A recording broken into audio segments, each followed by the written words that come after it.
Good morning, everyone, and welcome to the Ircc Study Permit webinar.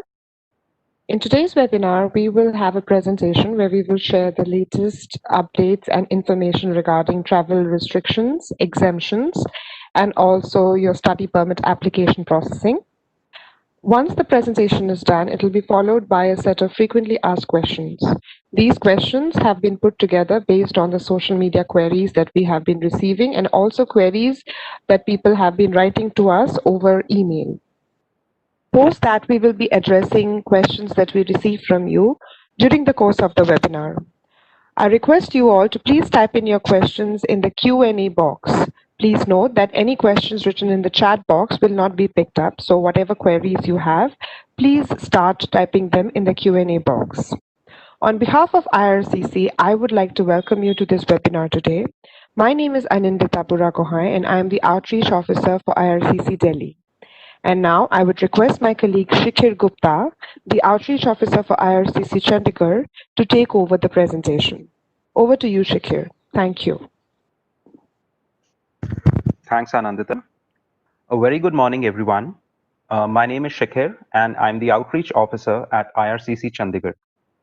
We are very pleased to announce that as of October 20th, there will be more international students who are exempt from travel restrictions. As Canada looks at ways to safely bring in more international students, we wanted to also give you this opportunity to get updated information and ask your questions. Before we begin, please note that the contents of this webinar are valid only as of today. For the most current information on IRCC processes and travel restrictions to Canada, please visit our website www.canada.ca/immigration. Now, some of the information from today's presentation will be the same as our previous webinars. We are hoping that some new people may have joined the webinar today to further understand the benefits of choosing to study in Canada. So now let's begin. We know that international students make significant cultural and social contributions to Canada. Since the onset of COVID-19 pandemic, IRCC has implemented a number of temporary measures to support and reassure international students about the study permit process. Today, we will let you know what those measures are by covering topics such as exemptions on those travel restrictions, processing changes due to COVID-19, a two-step review process, authorized leave during studies, impact on the postgraduate work permit or Pgwp program, as well as the recently announced DLI list. We will also cover important points such as who can represent you in your immigration application and what you need to know before traveling to Canada. We will end the presentation with a Q&A session. As mentioned by Anandita, please use the Q&A box to send us your questions and we will answer them after the presentation.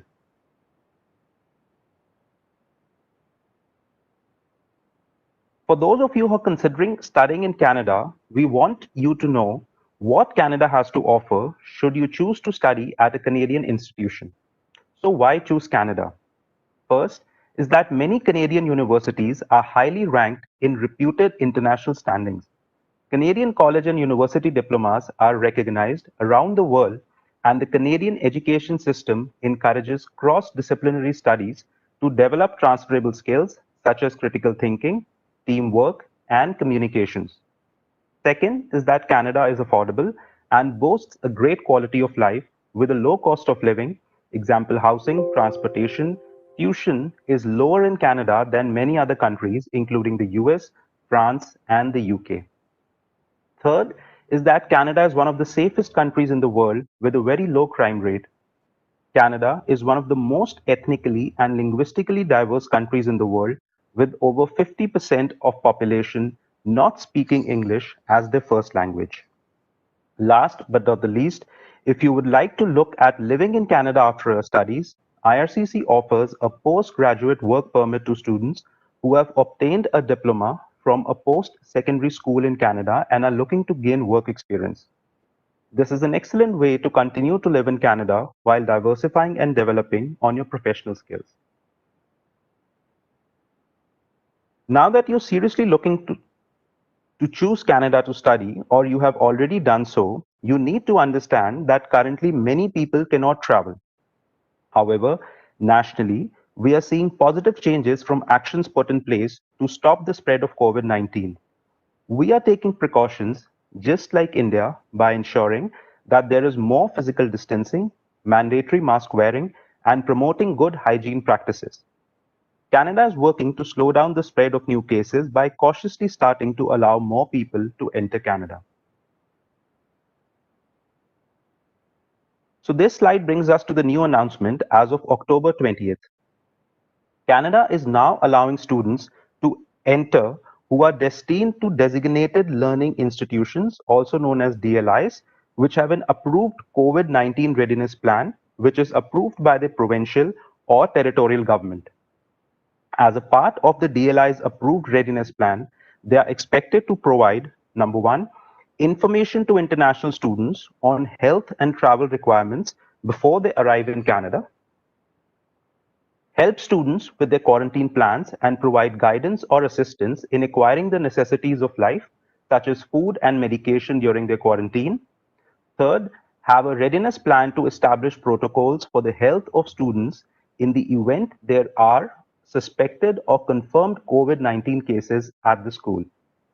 The list of DLIs with an approved COVID-19 readiness plan is now posted on IRCC's web page for international students affected by COVID-19 restrictions and updated regularly as provinces and territories identify additional schools.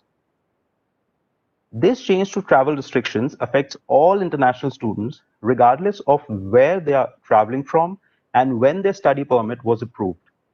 Travelers should not make any travel plans until they have met all requirements and received all necessary authorizations.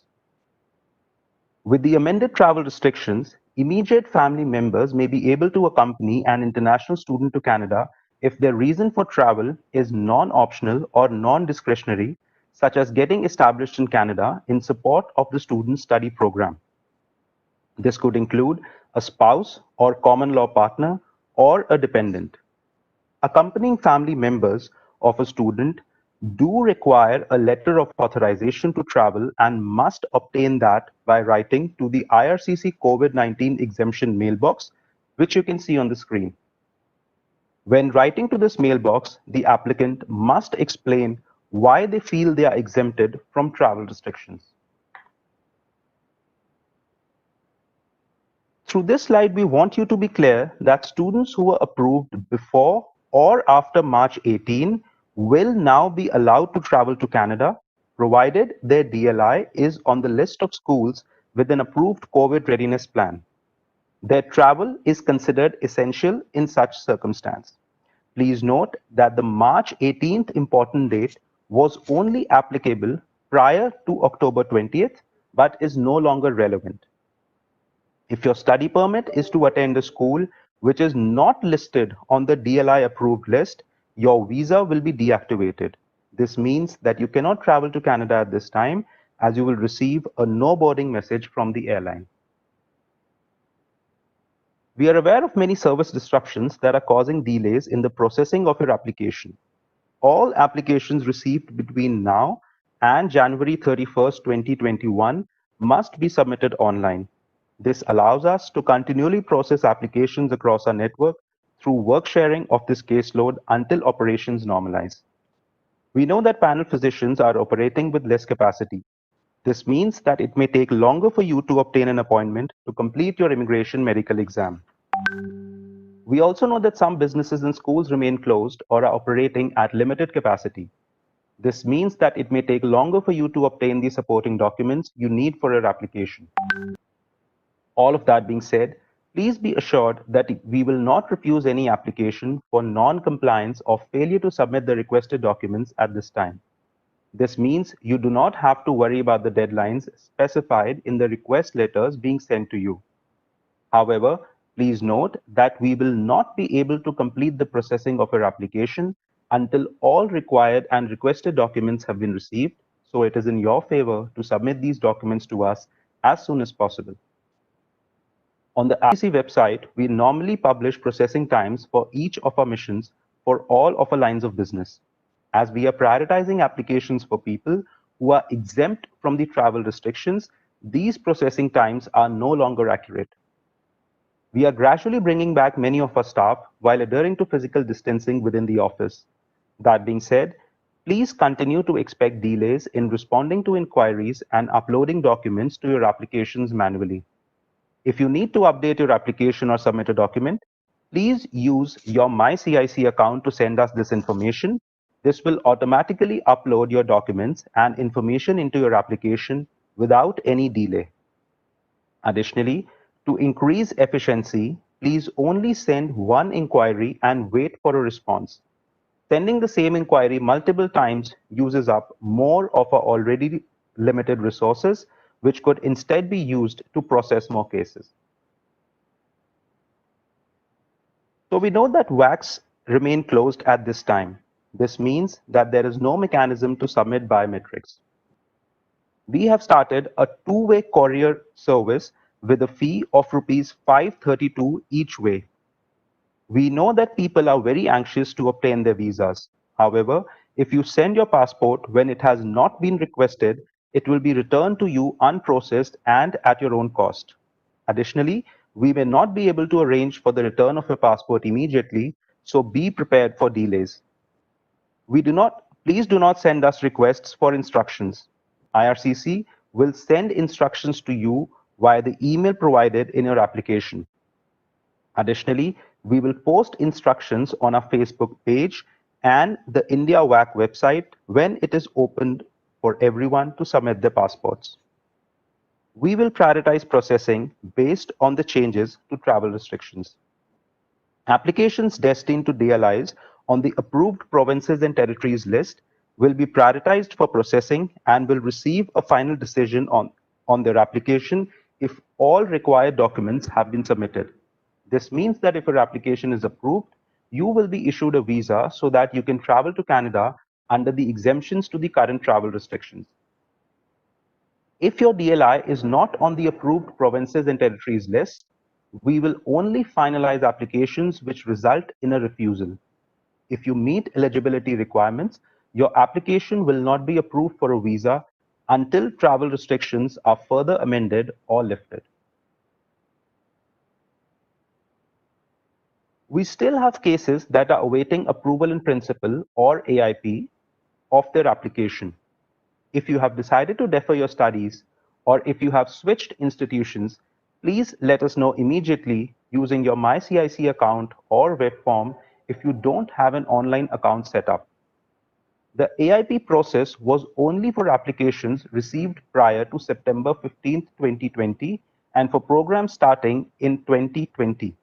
For all applications received after September 15th or for any application received at any time for programs starting in 2021 or later, your application will follow the regular process, meaning that you will only find out about approval of your application once all steps are completed. This means that these cases will not receive an AIP letter. Only refusals will be finalized, even if they are missing biometrics or medicals or both of them. AIP is essentially the eligibility assessment of your application. You can receive an AIP even if you're missing medicals or biometrics. The criteria listed on the screen are the same criteria which will be used to assess eligibility of applications who do not qualify for the two-stage or AIP process. Here are the criteria. First is that you're a genuine student.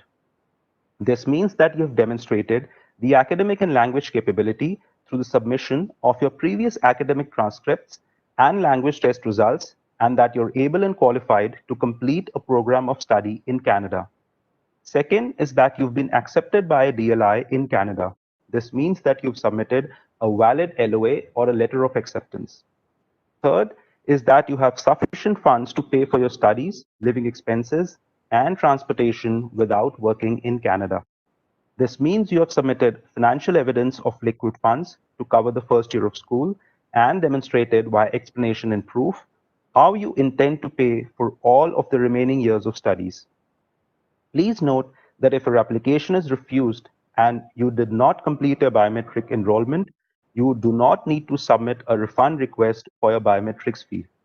We will refund these automatically. Please allow for some delay as we continue to work with limited staff. So this slide reflects the documents which are needed to receive an AIP for the SDS and non-SDS stream. So first, let's look at the mandatory documents required for the SDS stream. First is that you need a valid letter of acceptance. Second is that you need to provide IELTS test result demonstrating 6 in each module. Third, you need to show a receipt or documentation that tuition has been paid for the first year, including any scholarships or grants that you may have received. Fourth, you need to provide a receipt for a GIC for 10,000 Canadian dollars. Fifth is that you need to submit your most recent secondary or post-secondary school transcripts. And lastly, for Quebec-bound students, you need a CAQ. For the non-SDS stream, the mandatory requirements for the eligibility decision are: first, to submit a valid LOA. Second is to provide an IELTS, TOEFL, or PTE test results. Please note that online language test results will not be accepted. Third is that show liquid funds to pay for your tuition, living expenses, and transportation for the first year of school, plus an explanation and evidence of how you intend to pay for all of the remaining subsequent years of school without relying on working in Canada. Fourth, you need to submit your most recent secondary or post-secondary school transcripts. And last but not the least, you need a CAQ for Quebec-bound students. Additionally, we recommend that you submit a statement of purpose. Please note that if you're unable to submit a required document, for example, upfront medicals, your application will be moved to the non-SDS stream. Admissibility assessments will only be made if you pass the eligibility assessment. Otherwise, your application will be refused if you fail eligibility. For this, you must, number one, provide biometrics. Number two, complete your immigration medical exam. Three, answer all questions truthfully and completely. This includes declaring all previous visa refusals for all countries, providing all of your background history for the last 10 years, and being truthful about any previous arrests and criminal history. Fourth, it is important to only submit authentic documents. Even if you meet all of the admissibility assessment requirements, only students destined to schools on the approved DLI list will be finalized and issued visas. For all other applications where admissibility requirements are met and the student is destined to a school not on the approved list, their application will be on hold until their school is added to the DLI approved list, the travel restrictions are amended to extend to them, or the travel restrictions are lifted. For all applications which do not meet either eligibility or admissibility requirements or both, they will immediately be refused. Now, you must comply with the study permit conditions if your in-class courses are temporarily moved to an online-only format or suspended completely because of COVID-19. For this, you must stay enrolled in your DLI and participate in your studies online if your DLI offers them. If your DLI closes permanently due to COVID-19, you have 150 days to enroll in a study program at a new DLI, or to change your status to a worker or visitor, or leave Canada. Now, many of you will have questions about working in Canada and how current changes may affect your opportunity to be employed. So why is Pgwp important for many students? Work experience provides a better opportunity to gain the language skills and work experience required to apply for permanent resident status in Canada. In addition, Canada has some of the highest salary for workers.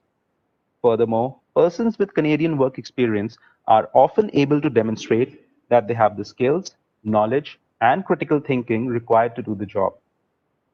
It is worth noting that you can obtain up to a 3-year Pgwp. This all depends on the length of your eligible studies. You can also complete more than one program and combine their length towards your Pgwp if each program is eligible and is at least 8 months in length.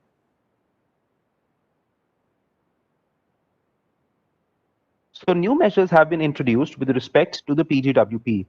You should know this information prior to entering Canada so you're aware of the rules. If you're unable to travel to Canada at this time due to travel restrictions, your eligible online studies will count towards your Pgwp if you already have a study permit, or you have been approved for a study permit, or you applied for a study permit before beginning your program in either 2020 or winter 2021. For those who applied before September 15th for a 2020 start date, we know that some of you are still awaiting your AIP. We are working hard to process these applications. Please make sure your application is complete or it will cause delays. This may be a bit difficult to understand, so please listen carefully. IRCC wanted to provide maximum flexibility for students to be able to obtain their Pgwp if they have genuinely studied at a Canadian institution, either in or outside Canada.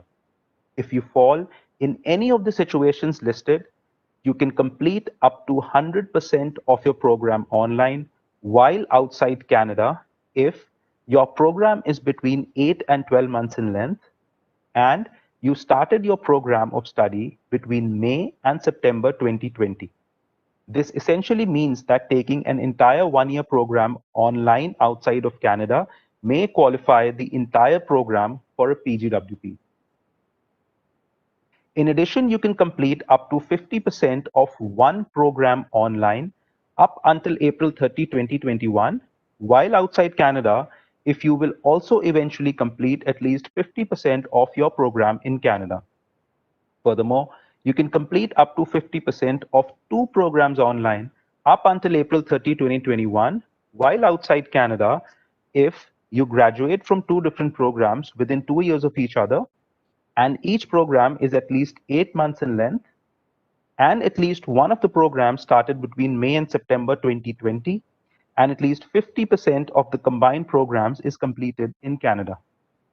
This means that you could potentially complete a one-year program outside of Canada and then take another one-year program in Canada, and both programs will give you the maximum allowable time towards your Pgwp. So this section applies to students who are already in Canada. Essentially, if a student switched to part-time studies or had to take a break in studies, for example, the spring-summer semester may have been cancelled due to the pandemic, they may still continue to work on and off campus, provided that they were previously a full-time student and already authorized to work on or off campus pre-pandemic.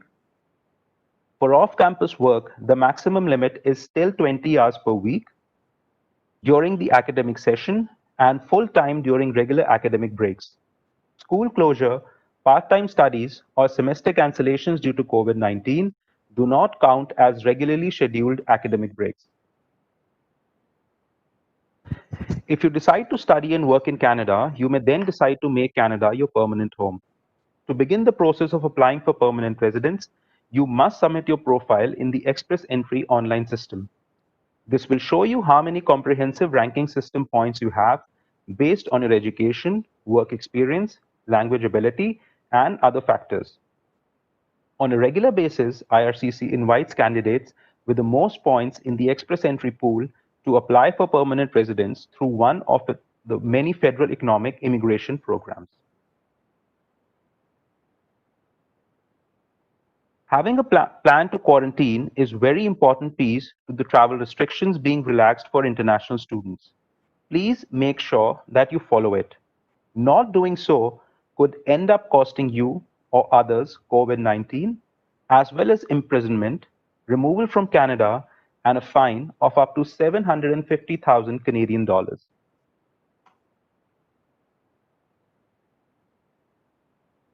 Through this slide, we want to inform you of various fraud activities and misinformations related to immigration applications. We strongly advise you to scan the QR code on the screen for more information. First, it is important to protect yourself. We always say that if it sounds too good to be true, it probably is. Please never share your personal information with unauthorized strangers. Second are fraudulent websites and scams. Websites may claim to be official Government of Canada websites. They do this to trick people into paying money to them. Third are email scams. Please note that IRCC will never send you an email from a private address like Hotmail or Gmail. IRCC addresses always end in .gc.ca or canada.ca. Fourth are telephone scams. Please note that IRCC will never ask you for any sort of payment by telephone. And last but not the least, there are unauthorized agents. We always say that you do not have to use a consultant to submit an application. However, if you choose to use one, please ensure that your representative is legally authorized to represent you. You can do this by visiting canada.ca/immigration-representative. Examples of authorized agents include members of Law Society in Canada, members of Chambre de Notaire in Quebec, and members of ICCRC, which is a regulatory body for immigration consultants in Canada. An authorized representative can provide you with valuable tips to avoid paying too much money for an immigration service, as well as what you can expect. Any paid representative must be authorized. Unpaid representatives could be family members or a trusted friend. So on this slide, you can see the many ways to connect with us. You can see on the screen the website for IRCC and the links to our social media handles on Facebook, Twitter, and YouTube. Please make sure to follow us on social media for regular updates regarding WAC's two-way courier service and additions to the DLI COVID-19 Readiness Plan approved list. So this brings us to the end of the presentation. I would now request Anandita to answer your questions. Thank you. Thank you, Shakir. Hope the information provided by Shakir was helpful, and in order to provide additional information, I will now be addressing a few frequently asked questions which we have collated from different sources. So, to begin with, just a little bit of information about the new travel exemptions for international students. To be exempt from the current travel restrictions, a student must be in possession of either an approved study permit and visa or a port of entry letter of introduction, and their designated learning institute should have a COVID-19 readiness plan approved by their province or territory.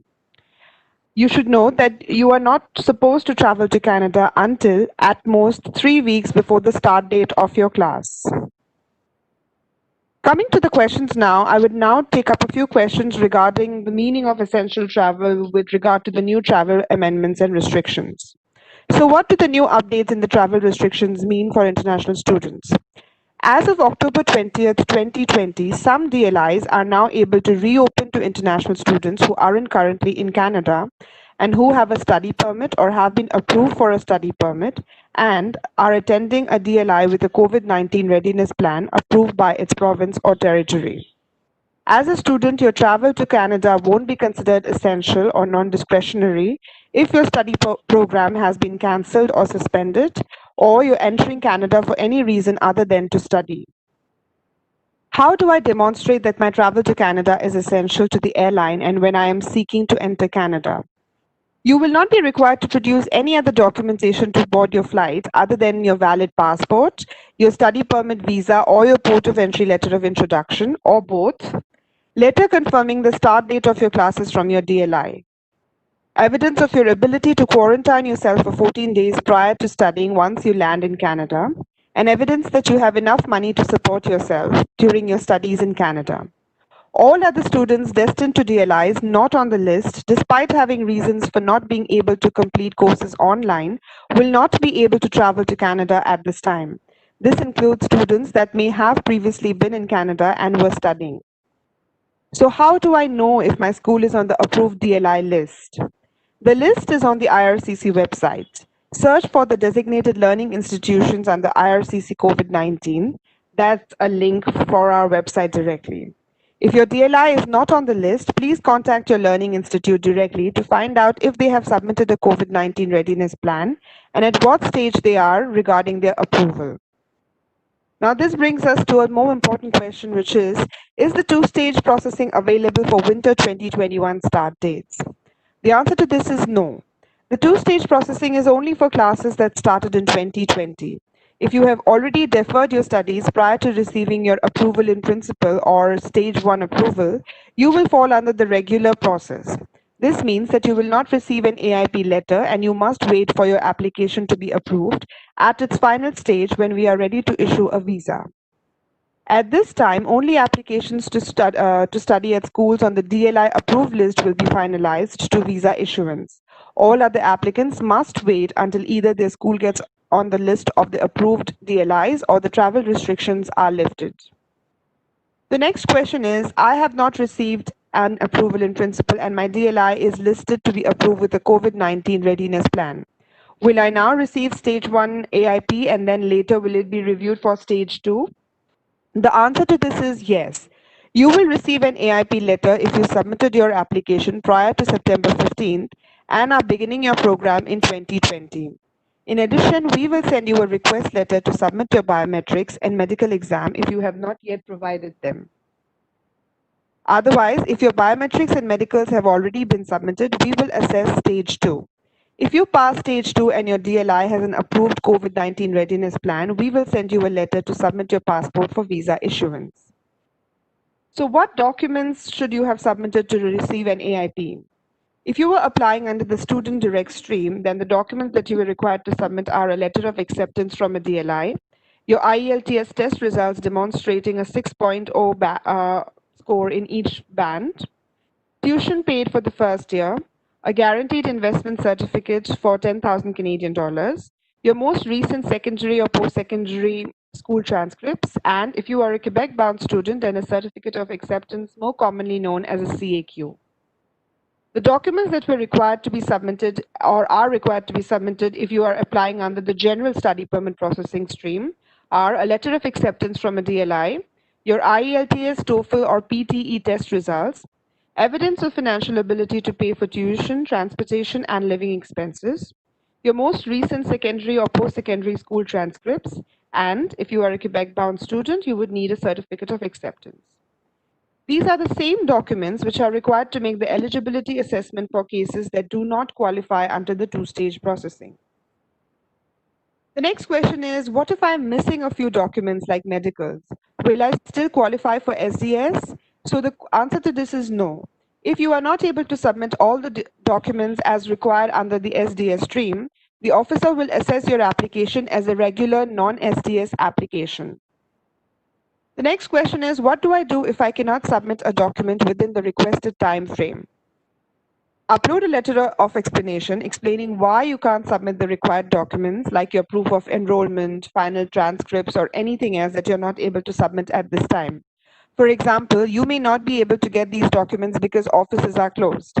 When we start processing your application, we'll ask for the missing documents and give you an extension to provide them, if needed. We won't reject your application if you can't submit the required documents other than your letter of acceptance because of COVID-19. Note that you must provide the letter of acceptance from a DLI upfront when you apply. We won't process applications that are submitted without these documents. So how will you know if an approval in principle is granted to you? A letter confirming your stage 1 approval or approval in principle will be sent to your online account or email. Ensure you check both, including your junk mail folders. You may also receive an additional letter requesting you to complete the rest of your requirements, example biometrics or medicals, if you have not already done so, in order to be issued a study permit. For letters received by email, please expand the headers in order to ensure it is coming from Ircc. The next question is, if I am granted an approval in principle, may I assume that once I complete my biometrics and medicals, I will get a student visa? The answer to this is no. An approval in principle is not the same as being granted a visa. The officer will still need to establish that you meet admissibility requirements. Note that a stage 2 refusal is uncommon provided that you are truthful in your application, that you have not provided any fraudulent documents, and that you comply with any additional requests immediately. The next question is, when will my stage 2 admissibility decision be completed? Your stage 2 admissibility decision will be assessed after AIP and before visa issuance. This includes an assessment of your medical, biometrics, as well as security and criminality background questions. If your application contains all the documents required for the stage 2 assessment, it will be assessed at the same time as stage 1. Note that we will not finalize any applications for approval for students destined to DLIs not on the approved list. The next question is, will IRCC issue any co-op work permit to students upon receiving approval of a study permit in principle or a stage 1 approval? A stage 1 eligibility approval is not a guarantee that the study permit application will be approved. As a result, a co-op work permit cannot be issued before a final decision is made on a study permit application. However, this does not prevent you from beginning your co-op program while abroad. The work permit is only required for work to be done in Canada and not outside Canada. What requirements need to be completed to receive approval for Stage 2 admissibility decisions? In order to conduct this assessment, you must provide biometrics, complete your immigration medical exam, answer all questions truthfully and completely. This includes declaring all previous visa refusals for all countries, providing all background history for the last 10 years, and being truthful about any previous arrests and criminal history, and submit only authentic documents. The next question is, what if my schooling starts prior to me receiving my stage 1? You can start school online prior to obtaining your approval in principle or stage 1 approval. If you receive AIP after you started school, all the time will still count towards your Pgwp or postgraduate work permit, provided that you submitted your study permit application before you began your online studies. The next question, which is also a question which we are asked very frequently given the current situation, is, will I receive a refund of my tuition fees if my application is refused when I am studying online in India with a DLI in Canada? DLIs are responsible for setting their refund policies. We, IRCC, cannot speak to this issue, but students are encouraged to ensure that they are familiar with the various DLI policies relevant to their situation. The next question is, when should I submit my passport for visa issuance? The visa application centers in India remain closed. In the interim, a visa application center, a 2-week courier service has been launched. We are requesting passports in stages in order to receive passports in an orderly manner. Orderly submission of passport will expedite processing of visa requests. Applicants are advised not to submit their passport unless they receive a 2-week courier instruction. IRCC will be prioritizing student applications from approved DLIs where students can travel to Canada. The next set of questions will address a lot of queries with regard to the latest travel amendments. The first question is, will my DLI have to provide me any supporting document even if they are on the list of provinces or territories approved institutes with a COVID-19 readiness plan? The answer to this will be yes. DLIs are to provide guidance regarding the requirements to travel and quarantine in Canada, including what to do should someone encounter or be affected with COVID-19. The next question is, should my institute provide an updated letter of acceptance stating that they are on the government's list of approved institutes? The answer to this is no. This is not a requirement since the list has been published and will be updated regularly.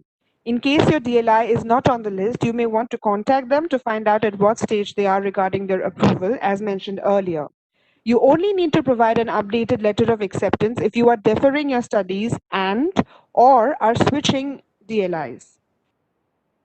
The next question is, I'm eligible to travel to Canada as per the amended travel restrictions, but I still have not submitted my biometrics due to VAC closures. Is there any provision for me to travel without submitting my biometrics here in India and provide them once I land in Canada?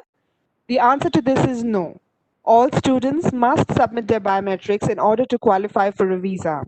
There are no exceptions to this rule.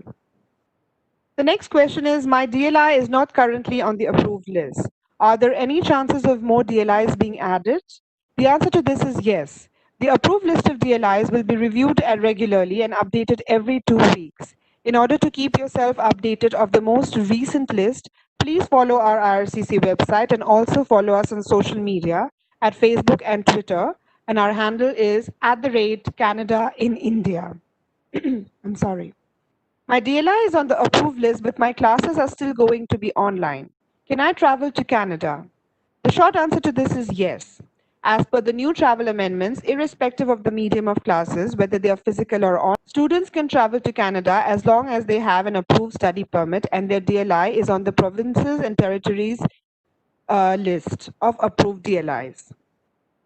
The next question is, will I be able to work in Canada now once I am in the country, even if my classes are online? The answer to this is yes. Once you land in Canada, you are eligible to work for up to 20 hours a week. You may also work outside of Canada if you choose to continue your studies online abroad. In this circumstance, IRCC cannot enforce the amount of hours you can work, although we do recommend you focus on your studies as a priority. The next set of questions are related to language tests. So the next question is, may I submit a language proficiency test result that I completed online? If my school has accepted my result for my admission, is this sufficient? The answer to this is no. IRCC does not accept results from any online language tests. There are no changes to the language proficiency assessment score requirement.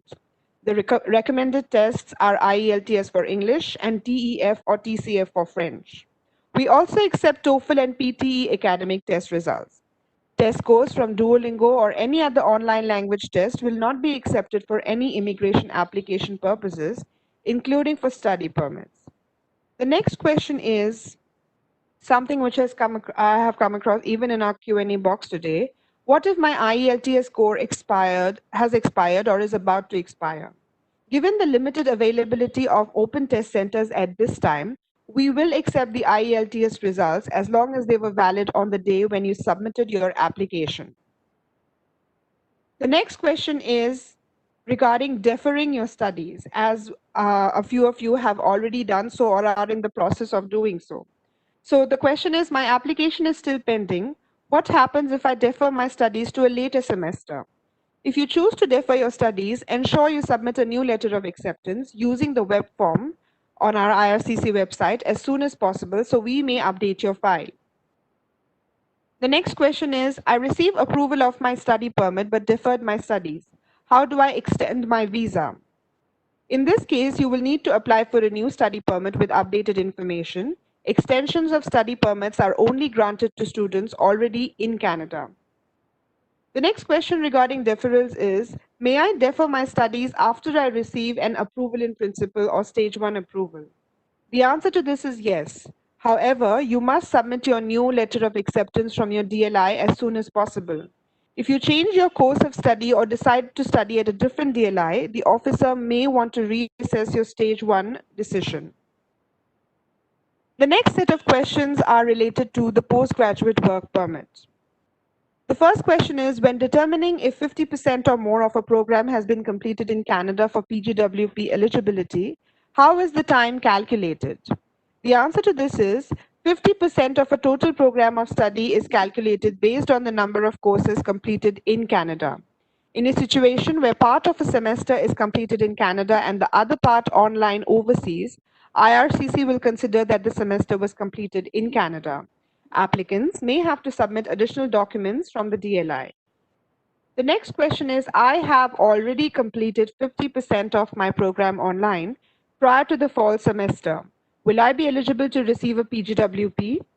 There are numerous situations with regard to the answer for this kind of a query. You may complete 100% of your program online if your program is between 8 and 12 months in length. You started your studies between May and September 2020, and you finish your program by April 30th, 2021. You may complete up to 50% of your program online until April 30th, 2021 if you complete the other 50% of your program in Canada. And you may complete up to 50% of your studies online until April 30th, 2021 if you will graduate from 2 different eligible study programs within 2 years of each other.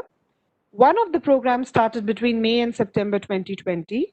Each program is at least 8 months long, and you complete at least 50% of the combined length of the programs in Canada. The next question with regard to a Pgwp is, if I switch from full-time to part-time studies, will this affect the duration of my Pgwp? The answer to this is that students may put their studies on hold or become part-time students due to course cancellations as a result of public health measures at DLIs and COVID-19. For the winter, spring, and summer 2020 semesters, when a student's status changes from full-time to part-time due to changes in course delivery at a DLI, their eligibility for a post-graduation work permit will not be impacted. Starting in fall 2020, students who do not maintain a full-time status may not be eligible for the Pgwp. The last set of frequently asked questions I will be addressing are with regards to accompanying dependents of international students. So these could be your spouses and your children as well. So the question is, I submitted an application for my dependents along with my study permit application. Will they be processed at the same time? The answer to this is yes. Applications for spouse and children of prospective students will be processed at the same time. You must provide financial documentation to show how you will be able to support your dependents without working in Canada. The next question is, with the new travel amendments in place, what will be the status of the spousal applications which were in process and whose spouses are now eligible to travel to Canada? So the answer to this is IRCC is processing those applications and all applicants will receive decisions on their applications soon. However, because of service disruptions and limited staff, there is a backlog which IRCC is working through, so applicants are requested to kindly be patient. And the next question, which will be the last question with regards to this part of our webinar today is, will my dependents be eligible to travel to Canada with me if they have temporary resident visas and I have a study permit? With the amended travel restrictions, immediate family members may be able to accompany an international student to Canada if their reason for travel is non-optional or non-discretionary, such as getting established in Canada in support of the principal applicant's study program. This could include a spouse or a common law partner, a dependent, or in the case of a minor child who will be studying in Canada, a parent or legal guardian. Like all travelers to Canada, international students and accompanying family members will be subject to all public health measures, including the mandatory 14-day quarantine period upon arrival in Canada. To be exempt from the travel restrictions, temporary resident visa holders who are immediate family members of study permit holders require a letter of authorization from IRCC in for an authorization to travel may be made by sending us an email. I will be sharing this email address in the Q&A box right after this part of the webinar, so you can copy it from there for your records. When you write to us with requesting for a letter of authorization, you need to include the following information in the email. Documentation showing that they are an immediate family member of a study permit holder, why they need to travel for an essential purpose, and their file number, name, and date of birth. And with this, I now come to the end of the frequently asked questions part of our webinar. As mentioned at the beginning of the webinar, we will now be taking up questions which we have received from you during the course of the webinar in our Q&A box. And these will be addressed by our student unit manager, Ms. Elena Balboa. I would request Shakir and Elena to please take this up now. Over to you guys. Thank you. Thanks, Anandita. Alina, I hope you can hear me clear. Yes, go ahead, please. All right. So the first question, Alina, is that I have applied my visa on the 25th of September for fall intake. Under which category will my visa fall? Is it the AIP category or the general category? So the two-stage process, which includes the AIP, only applies to applications which were received before September 15.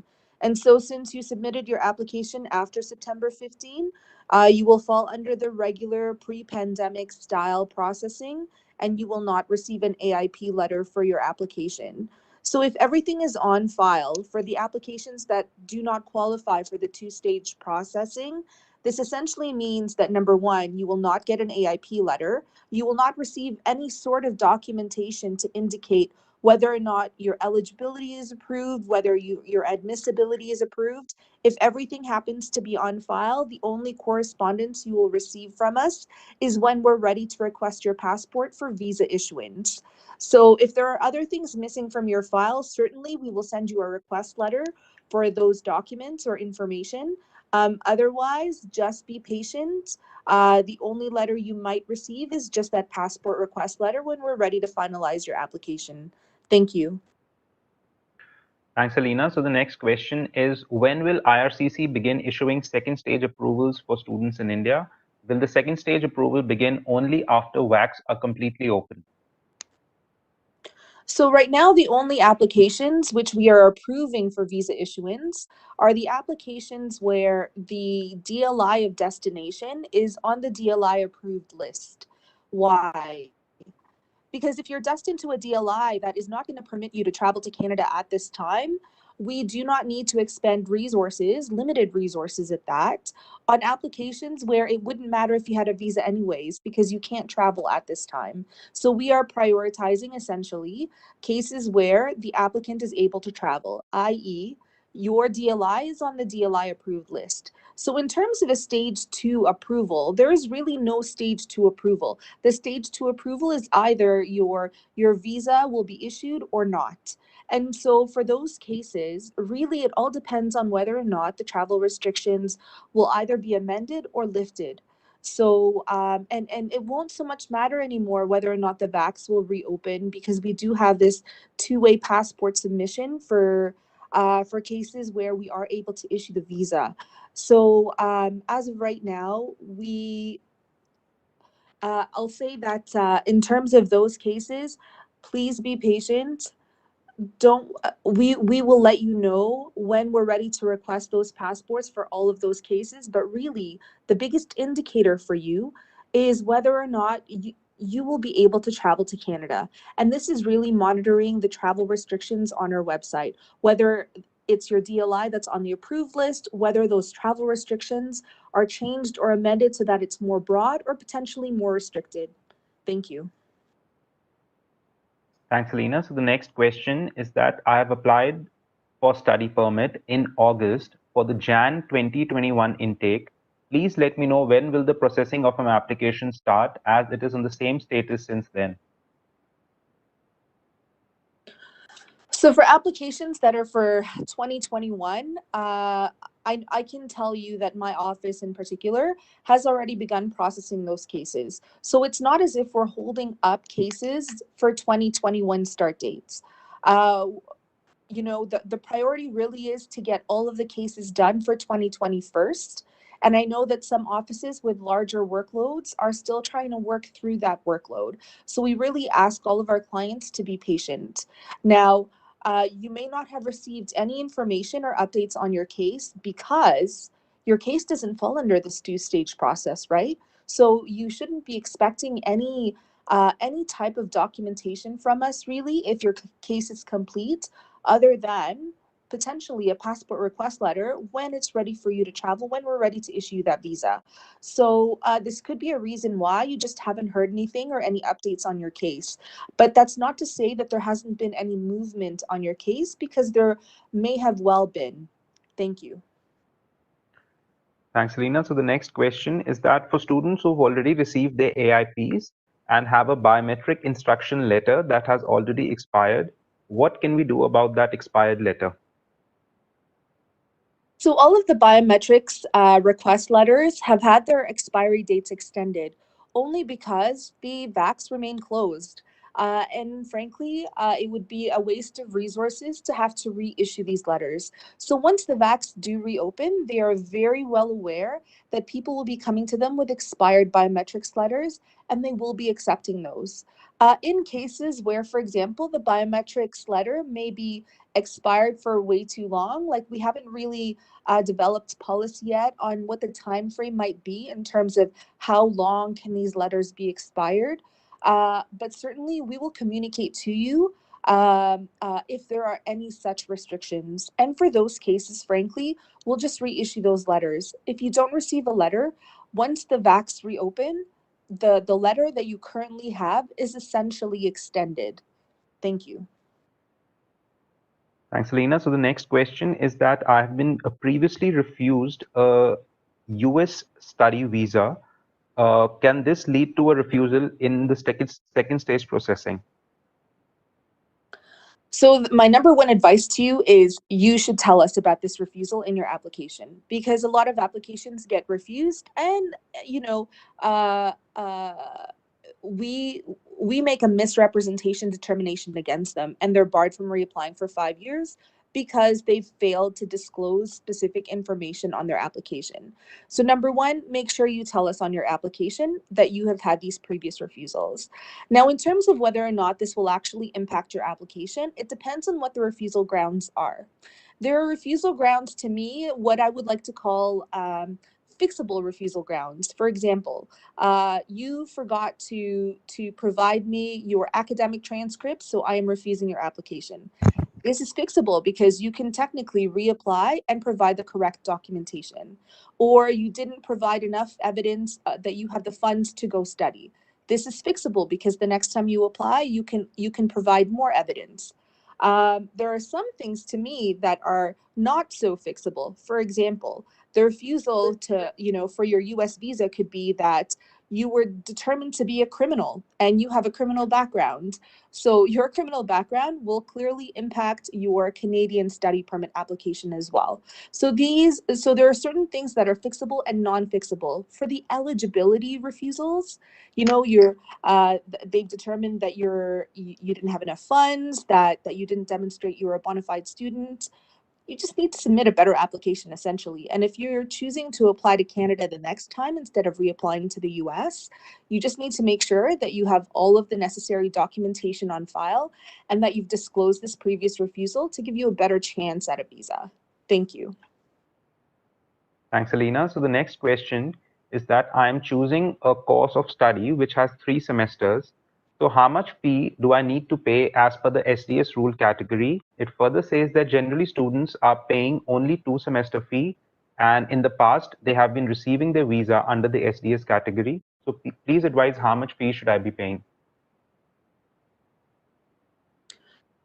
So for a 1-year program, depending on how long that program is what the fee you should be paying. Technically, we do deem 2 semesters to be a full academic year. So if you provide fees or tuition paid for 2 semesters, which is an academic year for us, you should be able to qualify for SDS. Thank you. Thanks, Alina. The next question is, if I defer my intake in the same college or in the same course after receiving my AIP, will it affect my stage 1? No, thank you. Thanks, Alina. The next question is, if a candidate has got an AIP but then deferred it for January 2021, how will their application will be processed further? So the processing essentially remains the same. It's just that if you haven't received your AIP yet, you just won't get one for 2021 start dates, right? And frankly, I know a lot of you are applying and have a very clear plan of what you intend to do for yourself. So if you're applying for a visa for like a 2020 start date, but that is not your intention, please have some integrity and be honest in your application. Like, put the correct dates down of when you actually intend to go to Canada and study, because this is creating more work in the background, which causes delays in processing for everyone, including yourself, right? So let's be a little bit more efficient and a little bit more honest about what everyone is intending to do in terms of their immigration plan and study plan moving forward. So if you intend to only study in 2021, this is what I expect you to put in your application, and not to indicate a 2020 start date because you think you might receive some sort of priority. Thank you. Thanks, Lena. So the next question is that, may I send my passport to Dubai VFS for passport stamping when I get the passport request letter, or do I need to be there in person? So if you're going to go to another country to submit your passport or even potentially submit your biometrics, number one, you need to do it physically in person. Number two, we will not facilitate any such requests. You will have to wait like everyone else in that country, depending on what their wait times are. We will not expedite visa issuance. just because you might be waiting in a third country to get your visa. So keep all of those things in mind if you do intend to access services at a VFS that is not in your country of origin. Thank you. Thanks, Alina. The next question is, when will the approved DLI list be updated next? So the DLI list is scheduled to be updated every 2 weeks. So it was just released on October 20. This is the first list. So expect the next update 2 weeks from October 20. Thank you. Right. So the next question is that you mentioned that in order to be able to demonstrate that my travel to Canada is essential, I have to show a letter confirming the start date of my classes from my DLI. By this, do you mean the LOA where our initial start date was mentioned, or some new letter? I'm asking this because my DLI plans to have online classes even for winter 2021 semester. What should I do in this situation? So as long as your DLI is on the list and your classes are in progress, whether in person or online, you are able to travel to Canada. Your DLI does not have to provide you any other additional documentation as long as you have that LOA, which indicates your start date of classes.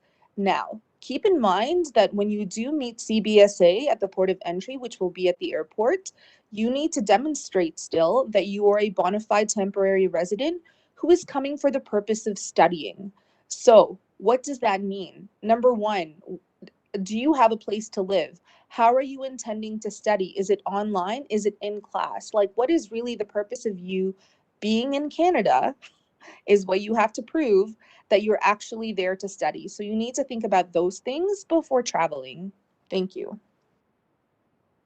Thanks, Alina. So the next question is, do we still need a travel support letter from institutions to be able to travel to Canada for study purposes? As long as your DLI is on the approved list, you do not need such letter. Thank you. Thanks, Alina. Next question is that, do we need to include a police clearance certificate for STS applications? So police clearance certificates should not be provided unless the officer who is processing your case specifically requests it. Clearly, if you want to provide it upfront with your application, we are still happy to receive it, but it is not an obligation, nor is it mandatory for you to submit it upfront. Thank you. Thanks, Alina. The next question is that, with regards to Pgwp, can you please explain the meaning of graduating from two different programs within 2 years of each other? Okay, so this is with where you're doing, I guess, 50% of the course potentially online and potentially in Canada, outside of Canada, before actually going to complete the rest of it. So to obtain the maximum 3-year Pgwp, you need to complete 2 years of eligible courses, right? And what some people do is take one program that is 1 year in length and then add another program to it that is also another year in length to get the full 2 years. And both programs essentially qualify for a Pgwp. So, generally speaking, these programs should be done like back to back. But sometimes students may need potentially a break in between for whatever reason. For example, there could be a medical reason, there could be family issues that they need to leave Canada, etc.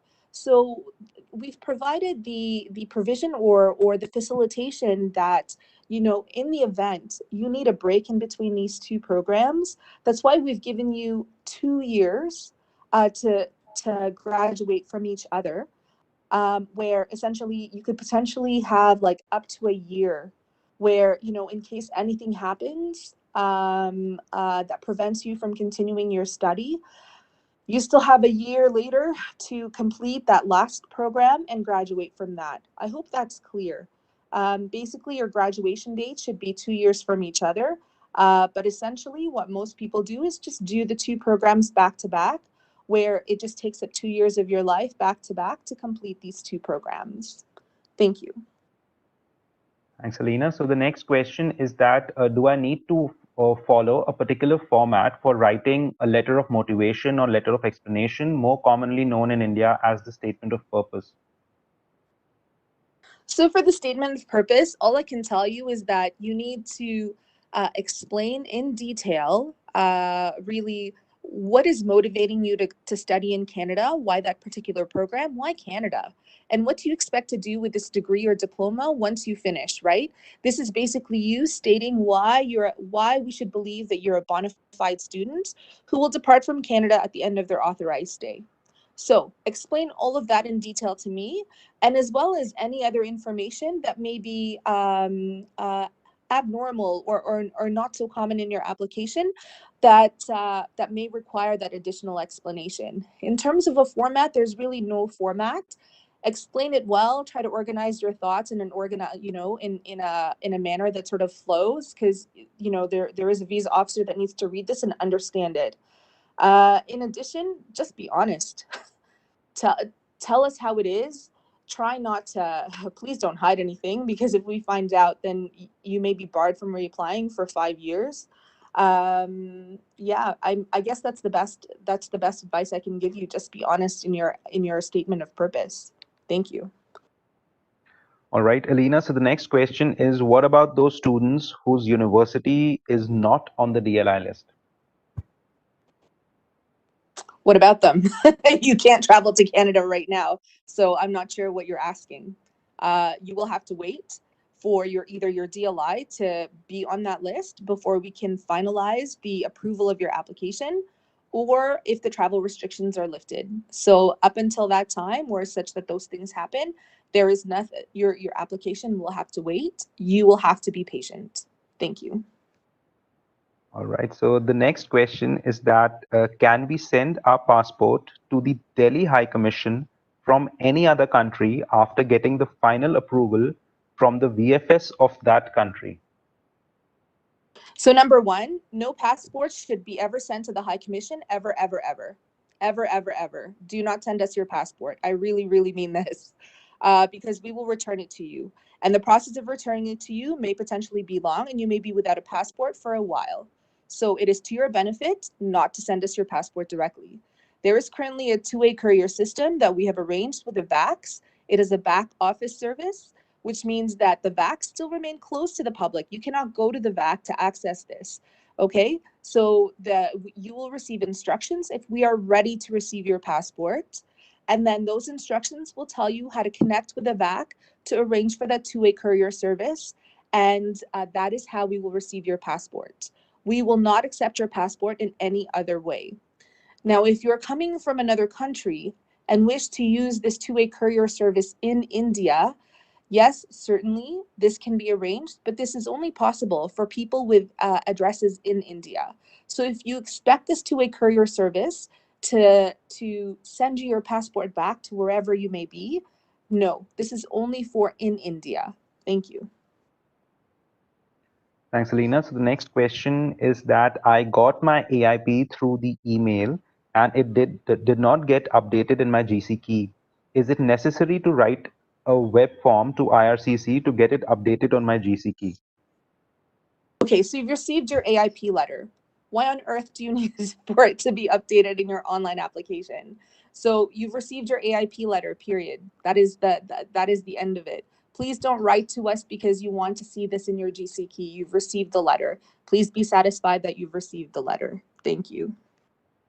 Thanks, Alina. The next question is that if I'm currently studying online for the fall 2020 semester and my college is one on the approved DLI list, may I travel as soon as my application approval is finalized? So sorry, just to be clear, Shakir, the DLI is on the list. So if it is, then yes, certainly you can travel as long as your classes have started. Just keep in mind, like for anybody who's intending to travel to Canada, if your DLI is on the list, it doesn't mean that you can travel anytime. It means that you can travel to take your classes at most 3 weeks before your classes begin. So if your classes haven't started yet and they don't intend to start for many more months, you should not be traveling to Canada right now. Only if your classes are ready to begin should you be traveling to Canada. Thank you. Thanks, Alina. The next question is that what is non-discretion test for dependents? It was mentioned in the presentation, but I need more clarity on this. So essentially this means for and that should be dependents and not non-dependents, am I correct? So because non-dependents would not be allowed to travel with you. So dependents who intend to travel with you to Canada, their non-discretionary travel is essentially where you're moving the whole family to Canada to help you settle and to support you in your studies. So if the person was only going to come and, stay for, a few weeks, check out Canada, and then come back to India, this is not non-discretionary travel. They're basically tourists in Canada, and this we do not permit. But if you're intending to move the family altogether and to stay in Canada throughout your studies, which could be 1 year, could be 2 years, could be more, then this would be considered non-discretionary travel. Thank you. Thanks, Reena. So the next question is somewhat related to the question you just answered. It says that can we study in our home country till April 2021, even if the visa is issued by December 2020 and our DLI is on the approved list? Yes, absolutely. Just because you have a visa doesn't mean you need to travel immediately. And if your courses are being offered online, certainly you can remain in India and take those online classes. And frankly, I think that's a smart move because you can continue your studies online in the comfort of your home with the support of your family, your parents who you might be living with. And you don't have to worry about all of those other distractions that come with moving to another country and dealing with life's other chores other than academics. You can actually focus on academics. And you could also potentially be saving quite a lot of money in terms of not having to pay living expenses in another country. So certainly I'd encourage you, if your online classes for winter 2021, stay in India, complete them here. You're more than welcome to. And then once you're ready to travel to Canada because your in-person classes are beginning, certainly then use your visa to travel then. What I would recommend, however, is that when you are traveling, that you bring with you documents to show that yes, your classes have started, that you've already begun taking classes, that now your in-person classes are starting, and this is the start date of those in-person classes, and that's why you're traveling to Canada now. That's what I would recommend for you when you are ready to travel. Thank you. All right, so the next question is that the IRCC Global Twitter page recently said that studying online from outside Canada will not be considered towards CRS points for the permanent residency. Can you please comment on this? So this is for permanent residency. Frankly, I haven't been following all of those policies because my specialization is study permits. You'll need to visit our website to see what the eligibility requirements are. Thank you. Thanks, Alina. So the next question is, what if my medical test results expire before I travel to Canada or before I receive my stage 2 approval? So there are some circumstances where we might extend the medical validity of some cases, and in which case you won't hear from us. We'll just extend that validity and then approve your case. For other cases where we do need you to redo your medicals, we will send you a medical request letter to redo your medicals. So please wait to hear from us and that to determine what your next course of action ought to be. Thank you. Thanks, Alina. So maybe I think we could take one more question. It says that should we mention a dependent spouse as a visitor or as an open work permit as the dependent spouse does not intend to work in Canada? So if your dependent spouse was intending to go live with you in Canada for 1 year or 2 years or more, I will refuse that visitor visa application because they are no longer a bona fide visitor. They intend to stay in Canada for longer than 6 months. So what does that mean for you? All accompanying spouses should apply for an open work permit because this will allow them to stay in Canada for the full length of your studies as well. Thank you. Thanks, Alina. So I don't see any more questions which we haven't already answered. Is there anything more which you'd like to add? Just thank you everyone for tuning in. I understand that all of these changes to travel restrictions is causing a lot of anxiety for everyone. But I want to assure you that the government of Canada is doing its best to try to support students, international students, in their education goals and help you achieve those by coming to Canada and studying. Please monitor us on our social media pages and visit our website to stay on top of what all of these travel restrictions are. And, you know, in case changes do occur, the VFS website is also there available for you to monitor when the vax may open. Right now, we don't have a specific date of when this might open, but I can tell you that this is being monitored very regularly to look at when it might be safe to open the vax. In the meantime, please take care, stay safe. Happy holiday season, and we hope to see you at our next outreach event. Thank you. Thanks, Alina. Before we end, I think it may be pertinent to just answer one more question, which we're getting from a lot of people. It says that how will they get to know that IRCC has received their documents because they did not receive any confirmation of receipt? So I assume you either used the web form or emailed us your documents, right? So number one, if you're sending us documents, please use the web form to email us. And you will receive a sort of AOR, like an acknowledgement of receipt, that we've received an email from you. That's enough. Please do not request for confirmation that we've received your document specifically. If you've sent it to us, you've emailed it to us, and you've received that acknowledgement of receipt back, like it's sort of an automated message, assume that our email boxes have received your documents, okay? And that should be sufficient for you.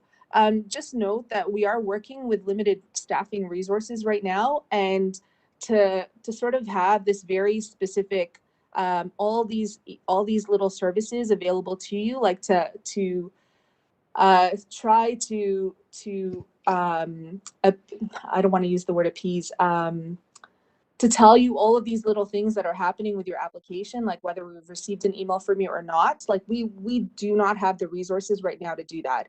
So please don't ask us for those, for confirmation of these things. If you've sent it to us, you've received your acknowledgement of receipt, the automated acknowledgement of receipt, assume we've received it and just sit back and just please be patient and wait until we get to your application. Thank you. Thanks, Alina, and thanks everyone for joining us today. We hope the information given out today was helpful to you. As Alina already mentioned, please keep following us on our social media handles for the latest information on travel restrictions as well as the DLI lists. Thank you and have a good day.